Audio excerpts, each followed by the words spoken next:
What's up mga kabakal? So mga kabakal muna tayo ngayon dahil tayo mag-gym. So ituturo ko lang sa inyo at isi-share ko sa inyo yung mga maling bagay na ginagawa ng mga nag-gym. So ganito yung minsan, nakakaligtaan natin yung mga dapat natin gawin sa loob ng gym na tayo magbubuhat.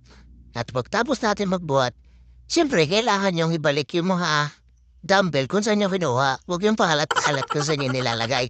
Dahil para yung gagamit na susunod, hindi naman magagalit. Dahil kung kalat-kalat yung dumbbell, magagalit yung susunod sa inyo. Kaya yun lang yung mga importante at dapat yung gagawin sa loob ng gym. Kaya sa mga magdi-gym dyan, alam nyo na. Alam nyo na ang gagawin nyo. Yan ang importanteng mahalaga.